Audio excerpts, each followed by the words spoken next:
galaxies. Adelante. Gracias. Pues me da mucho gusto estar aquí ahora en esta ocasión para hablarles de algo de mi trabajo reciente. La vez pasada que estuve, les hablé de cosas de hace 25 años.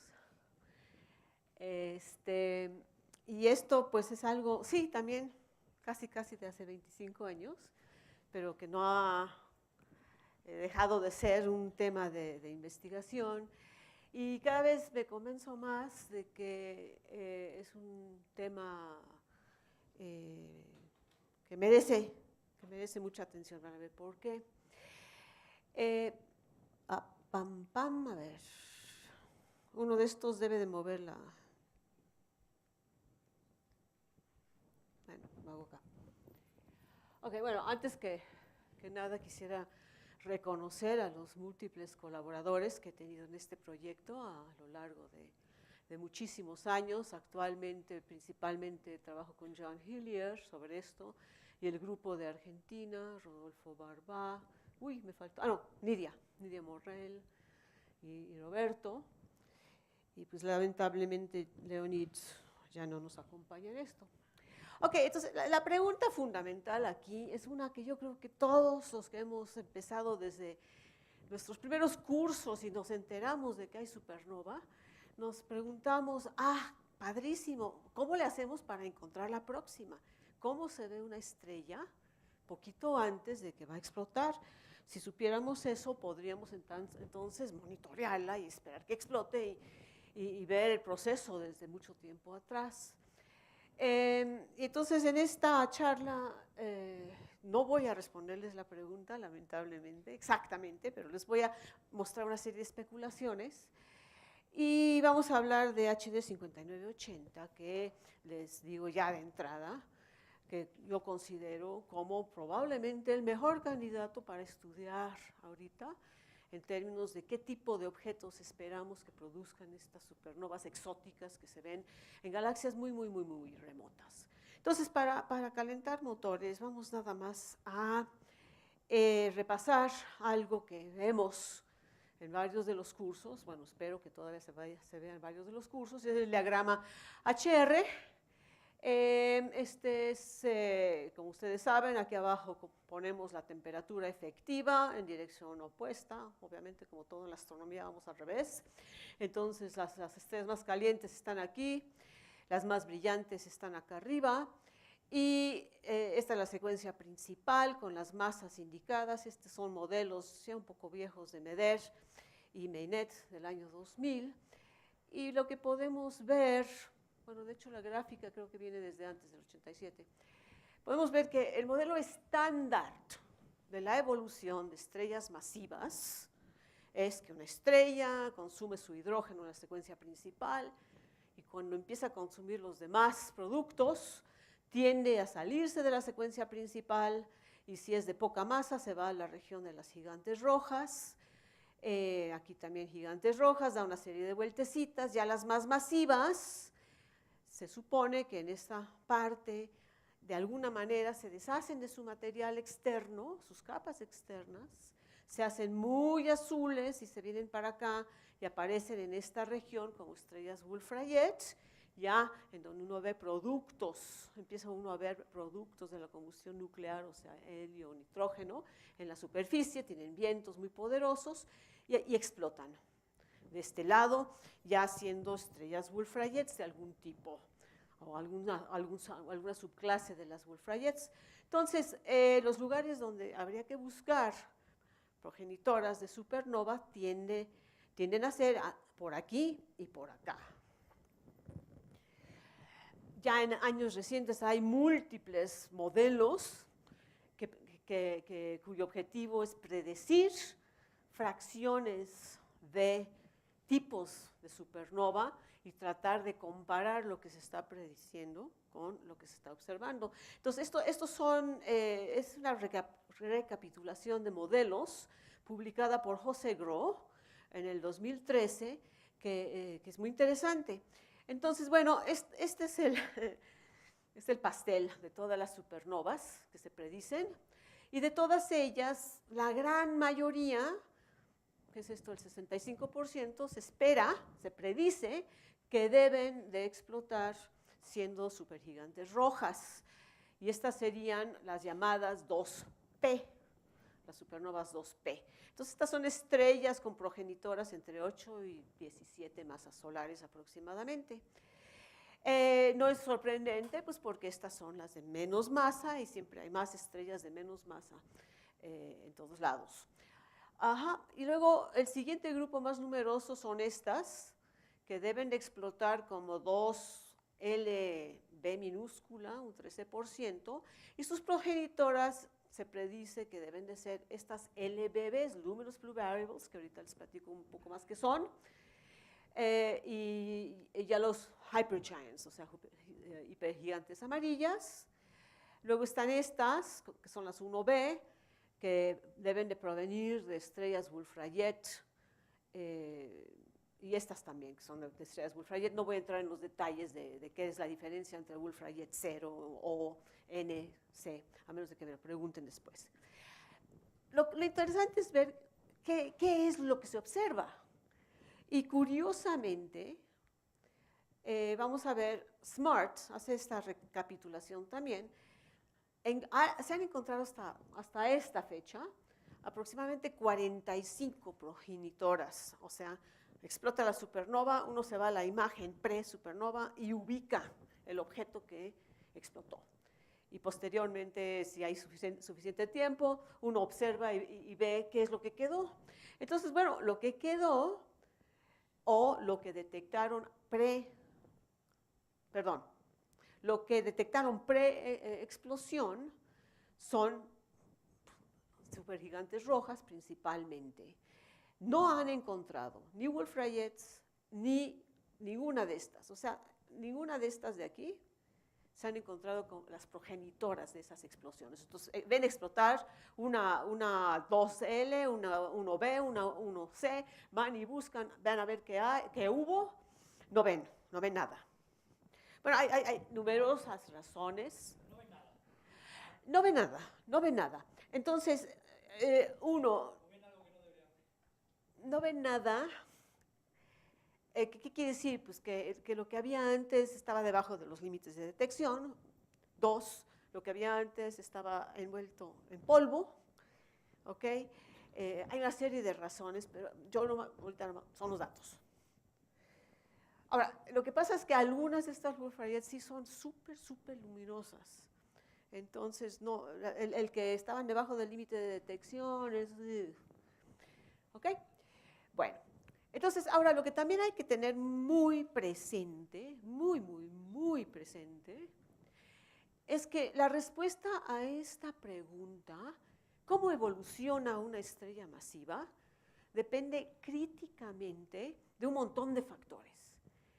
¿Okay? Entonces, históricamente todo el mundo sabe, ¿no? Históricamente todos hemos aprendido que la evolución de una estrella está gobernado por la masa inicial y las abundancias químicas iniciales. Eso todos lo sabíamos. En los últimos 20, 30 años ya se ha encontrado que la velocidad de rotación, por lo menos a nivel de los modelos teóricos, la velocidad de rotación tiene un efecto bien importante, quizás hasta más importante que la metalicidad en ciertas regiones. Y la binariedad es un factor que todo el mundo reconoce como que puede ser importante, pero incluirlo en los modelos evolutivos no es trivial y no se ha hecho. Ajá. Y luego hay una serie de otros factores que tienen que ver con la interacción misma de las dos estrellas, y la estrella es una binaria, cómo interactúa el sistema binario, y entonces la interacción puede alterar potencialmente la estructura interna de la estrella y hacerla evolucionar o más rápidamente o más lentamente. Entonces, estos son factores realmente desconocidos. El otro asunto que hay que tener en mente, y ahorita lo van a ver, es que todos los modelos de estructura y evolución que yo tengo conocimiento son 1D. Entonces, uno de una dimensión. Se supone o se calcula una estructura de densidad, temperaturas, etcétera, como función del radio en una dimensión.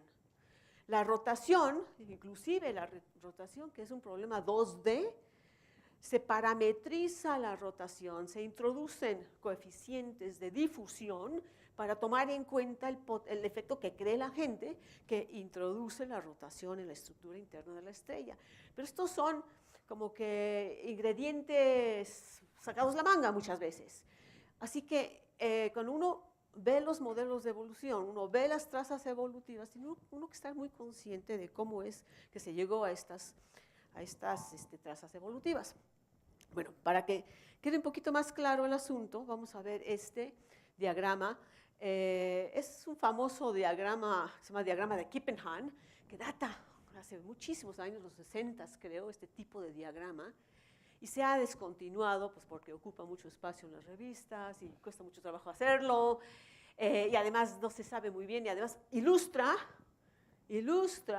que hay que tomar en cuenta todo lo que está sucediendo debajo de la fotosfera de la estrella.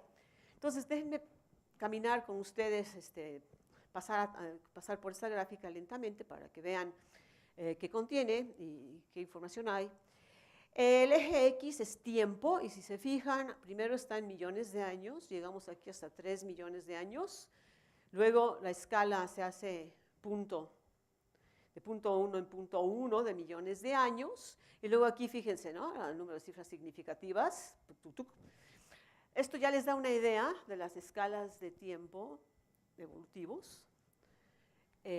No es sorprendente entonces que las estrellas se encuentran mayoritariamente en la secuencia principal porque es donde más tiempo viven. El eje Y es la masa de la estrella, o sea, está dado en unidades de masas estelares. Este modelo es un modelo, ojo, data de los 80s, no supone rotación, entonces aquí el 1D es aceptable. Y la masa total de la estrella es 60 masas solares. Entonces, estamos hablando de una estrella que tiene 60 masas solares, que en el tiempo cero, por aquí, tiene un núcleo que ocupa aproximadamente 22 masas solares. Este núcleo está quemando hidrógeno, produciendo helio. Es un núcleo que tiene convección, estas como nubecitas implican convección.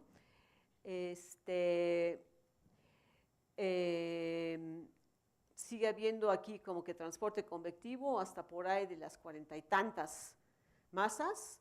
Luego hay una región radiativa, que es toda esta región hasta la superficie. La superficie de la estrella se encuentra aquí. ¿Vamos bien? ¿Preguntas? Ok. Entonces, aquí lo que podemos ver es que la masa total de la estrella durante los 3 millones de años disminuye. Esta disminución se debe únicamente al viento que posee una estrella masiva. Entonces, las estrellas masivas tienen un viento, 10 a la menos 6, 10 a la menos 7 masas solares por año.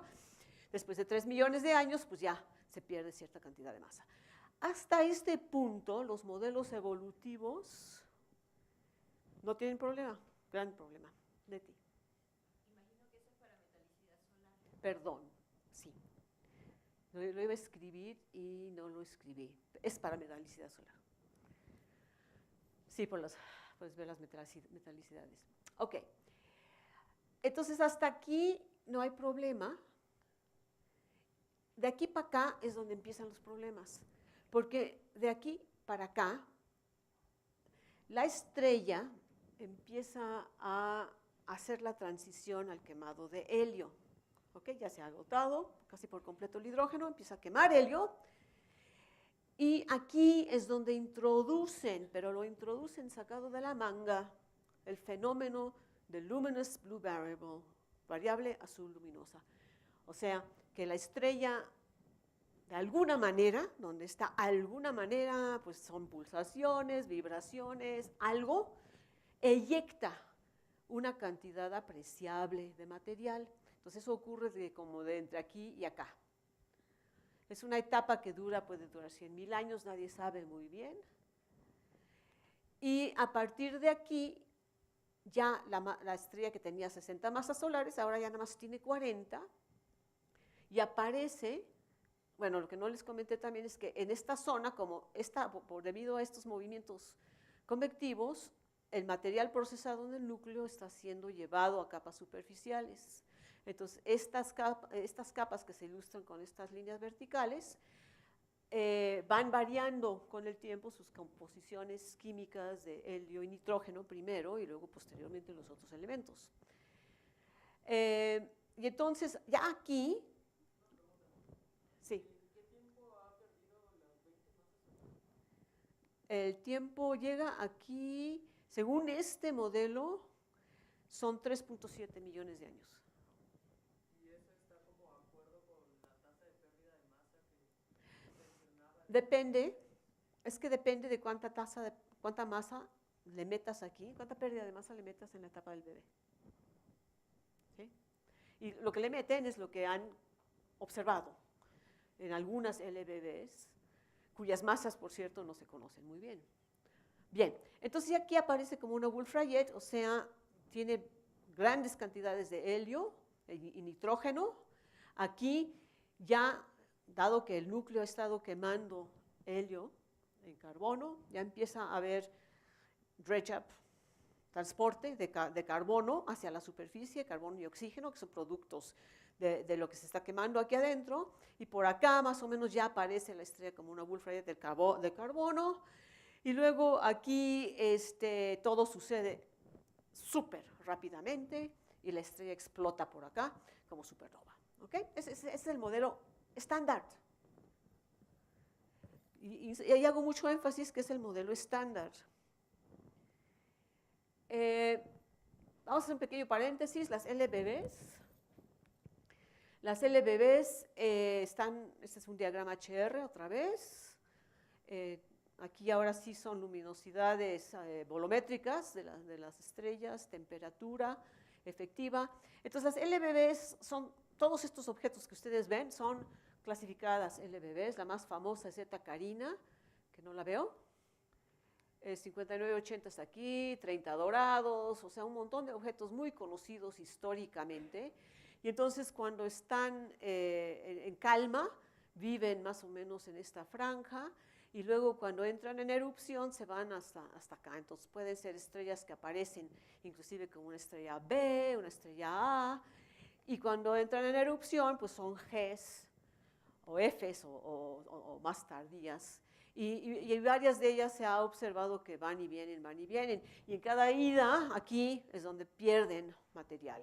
Perdón, pero como no estoy muy acostumbrado a la tecnología, ¿puedes recordar qué son las LBBs? Luminous Blue Variables.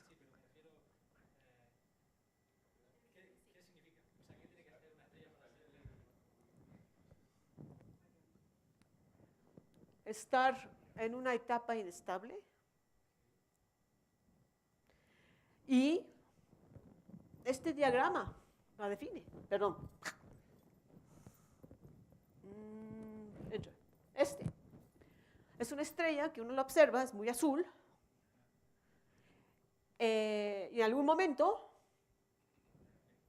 hace una transición y se va y regresa. O sea, Eta Carina, por ejemplo, Eta Carina es la más famosa de las LBBs. Se ha observado desde los 1840s, 1850s, cuando tuvo esta enorme erupción, no sé, creo que 5 magnitudes, se incrementó su brillo, fue observada a ojo y eyectó una nebulosa que se conoce y que es una nebulosa muy famosa, el homúnculo de Eta Carina. Entonces, una LBB, pero la pregunta es muy buena, ¿eh? Realmente la pregunta es muy buena. ¿Qué es una LBB? La LBB se define de acuerdo a estas características, pero en el fondo exactamente qué es lo que causa la erupción y la inestabilidad que arroja este material no se sabe. ¿Okay?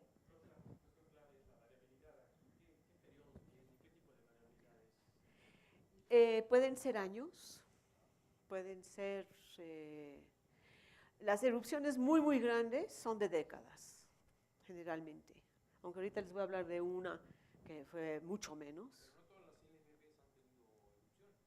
No. Todas las que están aquí no han tenido, o sea, las que han tenido grandes erupciones son las que tienen un puntito, grandes erupciones observadas, hay que ser muy cuidadoso, ¿eh? Son las que están aquí. y amarradas con, con puntitos con su contraparte de este lado. ¿Sí? Ajecarina.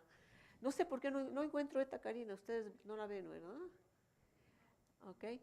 Pero muchas de las otras son variables a menor escala y fluctúan. Y bueno, otra característica es que tienden a tener enriquecimientos de helio y nitrógeno en sus superficies, lo cual indica que están ya un poquito más en etapas tardías de su evolución. Y la otra cosa interesante es que ha habido pleitos durante décadas, mucha gente cree que son binarias, y los que estudian las LBBs están aferrados o han estado aferrados a que no lo son. Y por eso también HD 5980 es muy relevante. Ok, las Wolf-Rayet, ya les mencioné un poquito de las Wolf-Rayet, pero vale la pena, como vamos a estar hablando de la nube menor de Magallanes, nada más ver lo que es una Wolf-Rayet. Pues una Wolf-Rayet es la Wolf-Rayet clásica, es un núcleo de helio en combustión, de helio-carbono, con un viento poderosísimo, tienden a tener 10 a la menos 5, 10 a la menos 6 masas solares por año. Uno observa estos objetos y lo que uno ve son líneas en emisión casi exclusivamente. Hay unas cuantas que tienen líneas en absorción fotosféricas, entonces esas por lo menos uno puede ver la fotosfera, pero en la mayoría de las más tardías, o sea, tardías más evolucionadas, lo único que se ven son líneas en emisión. Entonces no se ve la fotosfera, el viento es tan denso que uno no, la profundidad óptica a lo que llamaríamos la superficie hidrostática de la estrella, no podemos ver cómo es la atmósfera de esas estrellas. Y entonces, este es un estudio muy reciente de Heinisch y Chenard y compañía, en donde estudiaron las Wolf-Rayets en la nube menor de Magallanes, todas ellas, y mostraron que si uno usa trazas evolutivas tradicionales, estas que se van hacia acá, cuando evoluciona la estrella, pues es muy difícil predecir varias de ellas, no sé si todas, pero varias de ellas. A fuerzas es necesario usar estas trazas evolutivas que tienen mucha rotación para poder encontrar consistencia con la presencia de las Wolf-Rayet ahí en donde se encuentran. ¿Qué es mucha rotación? Mucha rotación, déjame ver si aquí dice, fíjate que 500 kilómetros por segundo. Y eso es un problema gravísimo, porque si piensan en una estrella que está rotando, imagínense la estrella está rotando, pero también tiene un viento terrible. El viento se lleva momento angular. Entonces, a lo largo del tiempo, este momento angular que está perdiendo la estrella, pues, ¿de dónde viene? Pues viene de la rotación. Entonces, todo el mundo ha pensado siempre que una estrella, después de mucho tiempo, ya no rota tan rápidamente. Entonces, mantener estas estrellas en rotación muy rápida es muy difícil. Edmundo y yo traemos una teoría ahí que uno puede mezclar más eficientemente en binarias, que no rotan en forma sincrónica, y que podría uno reproducir este efecto de mucho mezclado que están encontrando cuando hacen rotar la estrella, que uno puede reproducir ese efecto si tienes la binaria donde una rota o más rápido o más lento que el periodo orbital, o sea, eso se llama rotación asíncrona. Pero todavía no hemos podido amarrar el modelo, entonces hasta este punto es especulativo. Pero digamos, el otro problema es, otra vez insisto, los modelos de evolución son 1D. Entonces estas prescripciones que se usan para el mezclado, pues no necesariamente son correctas. Entonces esta velocidad de rotación rapidísima que necesitan, pues quién sabe si es real. Ok, entonces aquí es el resumen de los escenarios evolutivos. Uno empieza con una estrella O y después de 10 a la 6, 10 a la 7 años se convierte, pasa por esta etapa variable que puede durar, no sé, 1000 años o algo así, es muy incierto. Después de esta etapa variable perdió mucha masa y ya vemos capas donde están los procesos, los elementos procesados del núcleo, vemos nitrógeno, vemos carbono, Y a estas alturas del partido ya la estrella siguió evolucionando, rápidamente pasa por los demás procesos de quemado en el núcleo y explota como supernova. ¿Okay? Entonces de aquí para acá son 10 a las 5 años, muy cortito. Hay unos escenarios un poco más recientes de McClelland y Eldridge, pero esencialmente es lo mismo, en donde vamos O-star, Wolf-Rayet, supernova. Bien. Bueno, depende de las masas. Lo que pasa es que el Luminous Blue Variable en los modelos teóricos, el LBB es el mecanismo que se ingenian para hacer perder suficiente masa a la estrella para que pueda posteriormente aparecer como una Wolf-Rayet sin hidrógeno. ¿Ok? Ahora, sorpresa.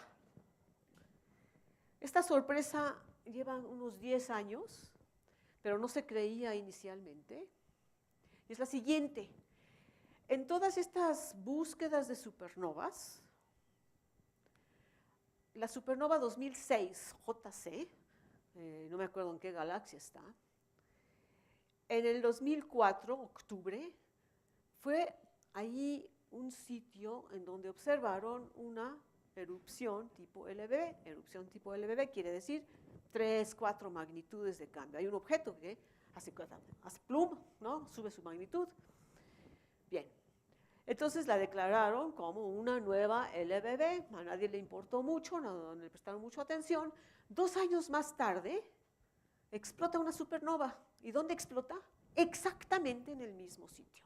Entonces, esto fue un artículo, ya no me acuerdo de quién, pero entonces publica el artículo que una LBB explotó como supernova. Y claro, toda la gente dijo, no puede ser. Hay una equivocación, El problema es que no es la única. Ha habido media docena quizás un poco menos, de eventos semejantes. Este es quizás el más impactante de todos. Esto es en NGC 7259. Entonces, allí, otra vez, descubren una LBB, y esta LBB empieza a incrementar su brillo a lo largo de aproximadamente 4.000 días. Y ojo con la curva de luz, es un incremento lento. Y luego tiene una erupción. Baja, tiene una segunda erupción. Baja, y luego tiene lo que primero creen que es una tercera erupción, pero que posteriormente llegan a la conclusión que simplemente la energía es demasiado elevada y todas las características de esta es de una supernova. Entonces, con estos dos objetos, pues surge la duda. ¿Qué es lo que nos está fallando? ¿Realmente estos escenarios no ocurren? Pero hay una alternativa muy fácil. Una alternativa es que este escenario sigue vigente, pero que estos objetos que están explotando aparentemente como LBBs, más bien lo que son binarias. Y estas binarias son múltiples, una de ellas anda por aquí en esta etapa de LBB y la otra sí ya anda en esta etapa muy evolucionada. Entonces la LBB pues hace lo que tiene que hacer, explota, feliz de la vida, lo que sea, y la que está por acá es la que explota como supernova. Ahora, es cierto grado de coincidencia de que esta escala de tiempo de una erupción mayor, que no son frecuentes, sea previa a la de la supernova, pero bueno, ese es un escenario plausible, digamos. Entonces la pregunta evidentemente surge, pues conocemos, ¿sí? Tanto la Wolf-Rayet y la LBB son etapas evolutivas muy poco frecuentes. Una vive 10 a 3 años, la otra 10 a 5 años. Que tengamos en un mismo sistema binario 2 objetos, una LBB y una Wolf-Rayet, pues la probabilidad es bajísima. La respuesta es que obviamente sí existen. Y la más conocida y famosa es Eta Carina. Regresamos a Eta Carina. Eta Carina se vio explotar en 1850 y muchas décadas después se descubrió que el producto de esa explosión fue esta nebulosa bipolar que se llama el homúnculo. Esta es una imagen del telescopio espacial. La estrella central está aquí. Y bueno, la estructura de este homúnculo, para ustedes que la hayan estudiado, es fantástica. Tiene velocidades de expansión desde 300 kilómetros por segundo hasta, algunos argumentan 3.000, 4.000, no me acuerdo qué, pero hay un rango de velocidades de expansión tremendas, tremendo el rango. Y bueno, la misma estructura da mucho en qué pensar. Y la otra cosa que hay que tomar en cuenta es algo muy reciente. Van Beveren llevaba 30, 40 años argumentando todas las masivas son binarias, nadie le hacía caso, y ahora Hugh Sana en los últimos años ha hecho unos surveys muy, muy interesantes, y él concluye que si no todas, el 90% de todas las estrellas masivas son binarias o múltiples. Entonces, esto cambia a grandes rasgos pues muchas cosas. Déjenme hacer un paréntesis breve. Probablemente el rechazo a las binarias durante tantos años tiene la misma razón del rechazo a los campos magnéticos durante tantos años. O sea, la dificultad de tratar el problema. Entonces, pues llega un momento en donde ya es inevitable tener que incluir binarias y campos magnéticos. Yo me rehúso a los campos magnéticos todavía, pero bueno. Ok, entonces el segundo objeto es HD 5980. Y la ventaja de 5980 con respecto a Eta Carina es que Eta Carina está embebida en polvo. Sabemos que la estrella central está ahí metida, pero no la vemos. No la vemos. Sabemos que es binaria porque hay una curva de velocidad radial infrarroja que muestra que es binaria, es un periodo como de 5 años, pero realmente no podemos ver los objetos, aunque, paréntesis, hay un estudio súper interesante de un eco de una región muy, muy lejana, en donde pusieron la rendija en esa nebulosa. Esa región nebular está a una distancia luz comparable con la explosión de 1850, ¿ok? Pusieron una rendija allí y además del espectro nebular, ven el espectro de una estrella G supergigante, y lo que es Nathan Smith, y argumenta que lo que eso es la progenitora de Eta Carina, lo cual es realmente muy interesante porque también es esa región de estrellas muy frías. Bueno. En Eta Carina, pues, es la definición de una LBB. Azul, variable, una erupción mayor. Sí. La estrella misma, dices. Bueno, por su comportamiento histórico. Pero hay volúmenes escritos sobre las LBBs, y todo esto que están preguntando es muy válido y es muy cierto, y coincido con ustedes. Lean los volúmenes de LBBs y luego si alguien sabe qué es una de LBB, que me venga a decir. Ok, entonces HD 5980, ya me estoy excediendo en tiempo, pero rápidamente vamos a pasar por ella. Ella se encuentra en la nube menor de Magallanes, aquí a la vuelta. No está en una galaxia que está miles o millones de años luz, está aquí a la vuelta. Y es una de las pocas Wolf-Rayet que hay en la nube menor de Magallanes. Aquí están enumeradas. En nuestra galaxia hay del orden de 200 Wolf-Rayets conocidas. Aquí hay 12, más o menos, 12, por ahí. Están enumeradas y como pueden ver, las Wolf-Rayet coinciden con estas regiones nebulares. Esta región nebular es NGC 346, creo que hubo un Journal Club hace algunos días de Andrés Sixtos sobre NGC 346. Mucha gente aquí también trabaja esa región, y dentro de esa región es donde está HD 5980. Esta es una imagen padrísima de Guillermis et al., en donde el azul son rayos X, el verde es oxígeno 3 prohibido, el rojo es infrarrojo de Spitzer. Entonces pueden ver qué cantidad de estructuras nebulares hay ahí adentro.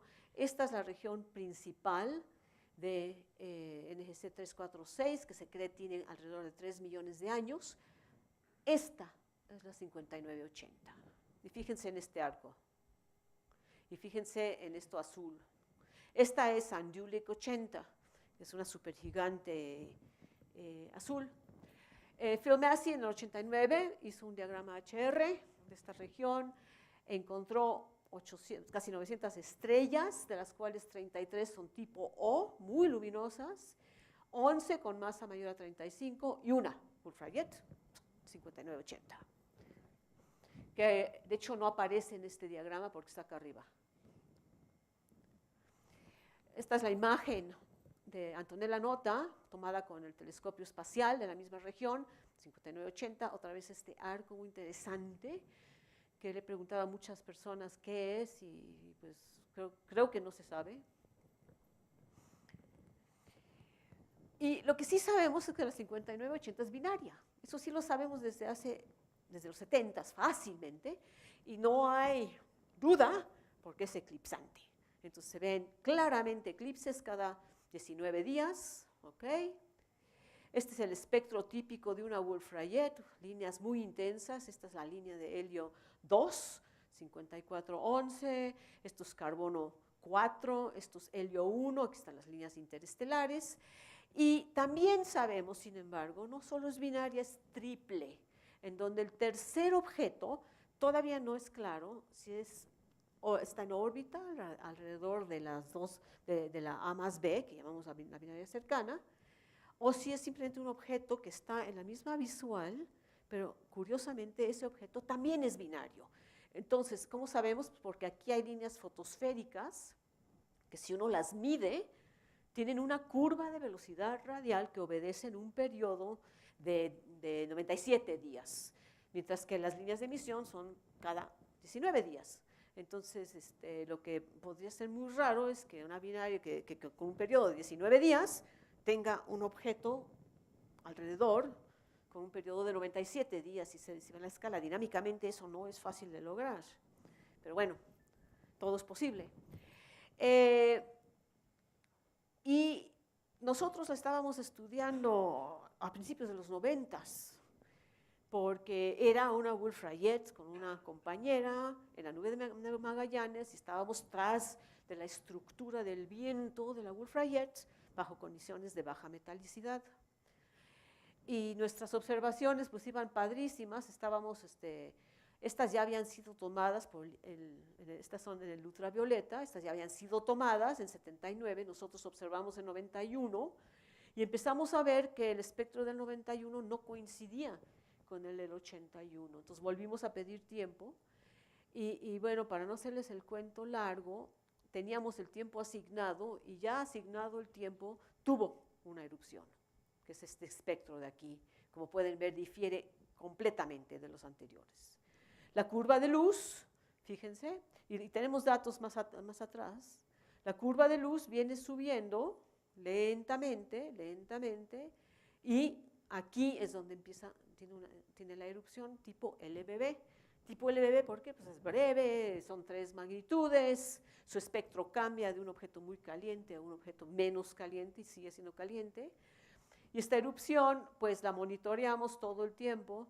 Y bueno, ahorita ya tenemos, acaban de llegar los datos de 2016.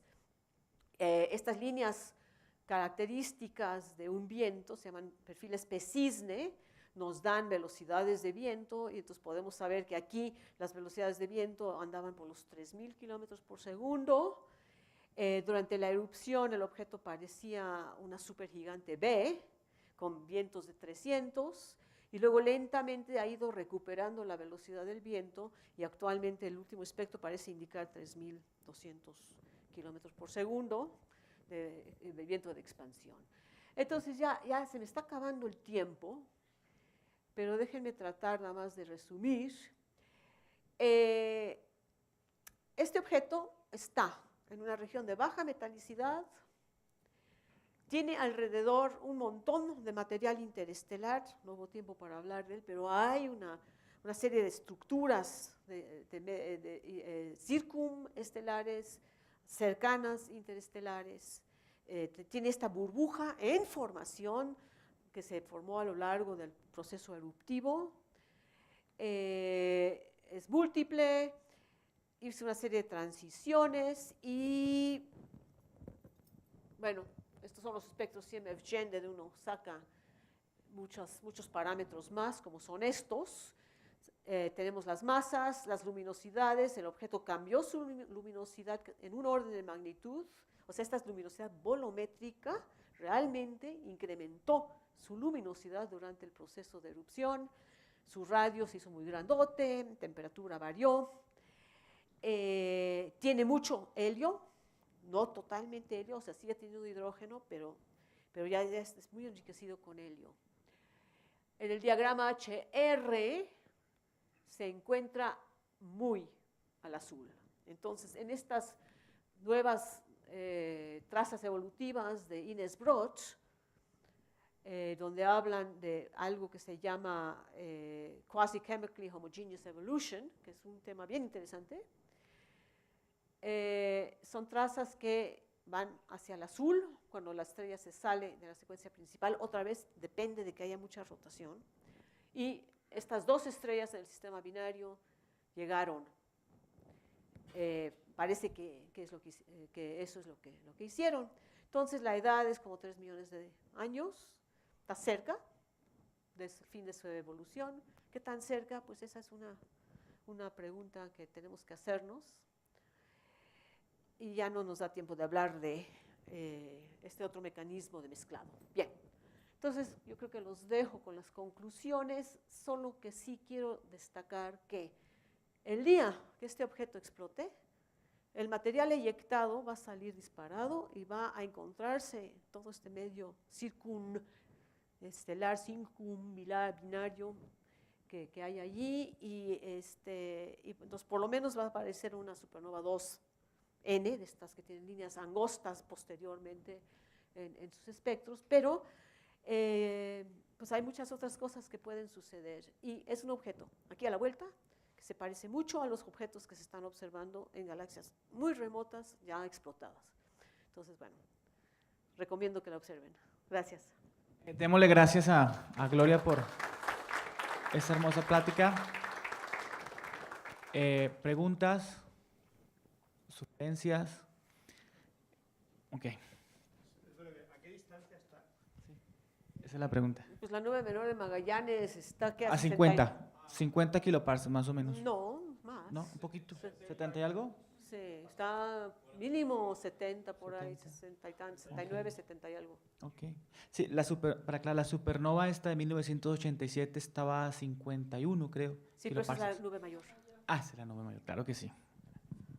Sí, en general, ¿qué estimaciones se puede hacer de cuándo llegaría la fase de supernova? Y si conoces algunas otras candidatas, creo que había una lista, ¿no? De algo así como 100 estrellas que se espera que de aquí a 100 años puedan estallar como supernovas. No sé si nos puedes comentar un poquito más al respecto. Sí, no me sé los detalles de la lista.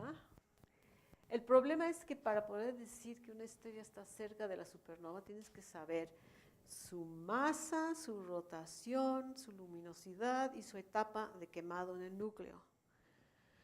Entonces, si ves una supergigante roja, pues es muy difícil saber si está quemando oxígeno, en cuál caso va a tardar 10 a 5 años, o si está quemando ya silicio, ¿no? Y entonces va a explotar en unas cuantas semanas. Porque lo que pasa es que o sea, entre lo que sucede en el núcleo y todo lo que nosotros podemos ver en la superficie, hay muchísima física. Y esa física, aunque en teoría es física conocida, el meterla en simulaciones numéricas es bien difícil por las mallas que se tienen que construir, que tienes que ir desde escalas grandes, o sea, 100 radios solares, hasta las regiones nucleares que son chiquitititas, las escalas temporales, donde tienes que ir desde millones de años hasta días pre-supernova. Entonces, o sea, esa pregunta que tú te estás haciendo, yo creo que es una muy buena pregunta y vale la pena. Si tuviera respuesta ya hubiera ganado un premio.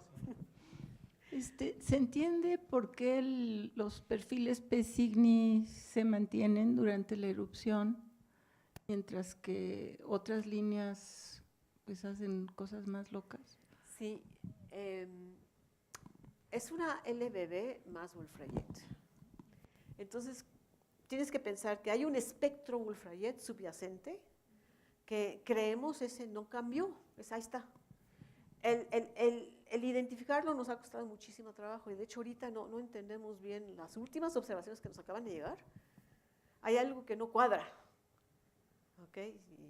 Entonces hay algo que no estamos entendiendo, pero así el big picture es que la Wolf-Rayet sigue siendo la Wolf-Rayet, esta tiene los perfiles P, Cygni, y entonces encima de eso la otra hace transiciones de un espectro tipo Wolf-Rayet a la erupción, y esto implica que crece su radio, se convierte en una supergigante, eyecta material y luego regresa.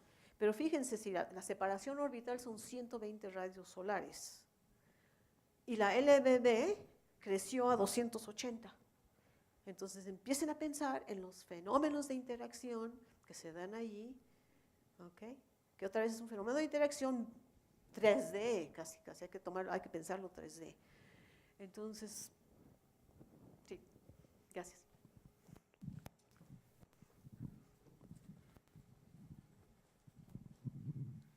¿Tú sabes cuál es la interpretación que se le da? ¿Por qué la rotación altera tanto? ¿Lo mezcla más? ¿La mezcla menos? ¿Qué hace?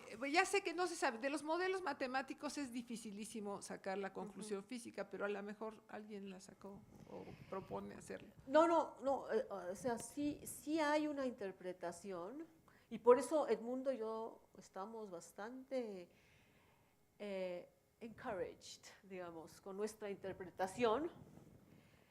¿Qué pasa? Piensen en esta estructura y ahora piensen en que la estrella está rotando, ¿ok? Pero a menos de que tenga campo magnético muy intenso, y un campo magnético se congela con el material y jala el material, a menos de que suceda eso, la tendencia es que la rotación sea diferencial. O sea, que el núcleo rote muy rápido y cada capa más hacia arriba, rota un poquito más lento. Entonces, entre capa y capa hay un movimiento de cizalla. Entonces, cuando tienes rotación, pues la cizalla va en la misma dirección todo el tiempo, de todas las capas. ¿Ok? Entonces, mientras más rápida es la rotación, mayor es la cizalla. Entonces, cizalla, que es dos flujos que están pasando uno encima del otro, hay un parámetro de viscosidad, genera turbulencia, esta turbulencia entonces ayuda a transportar moléculas de abajo hacia arriba y cada capa hace su trabajo y lo va para arriba. ¿Okay? Entonces la forma de parametrizar esto en los modelos de evolución efectivamente es introduciendo un parámetro que tiene las mismas unidades de viscosidad, y es un parámetro que llaman de difusión debido a rotación, porque es como que un proceso difusivo de material, y este parámetro lo meten. Edmundo y yo lo que estamos argumentando es que si tienes una binaria y la binaria no rota, o sea, la compañera, una de las estrellas, como la Tierra y la Luna, digamos, no como la Luna y la Tierra, sino como la Tierra y la Luna, donde la Tierra está dando vueltas debajo de la Luna, estas mareas tienen un movimiento así, tipo lavadora, de las lavadoras de ropa antiguas.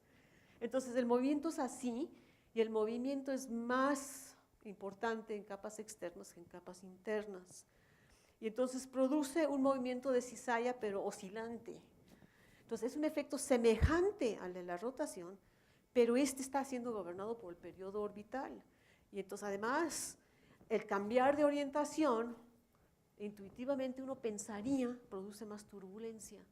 Entonces es lo que estamos argumentando, que las binarias no síncronas no necesitas rotación rápida, solo necesitas asincronía y entonces puedes mezclar eficientemente. Y esto te cambia por completo el panorama de cómo evolucionan las estrellas binarias. Gracias por la pregunta. ¿Otra pregunta? Bueno, si no hay más preguntas, entonces démosle gracias nuevamente a Gloria Gracias a por esta ustedes. sesión.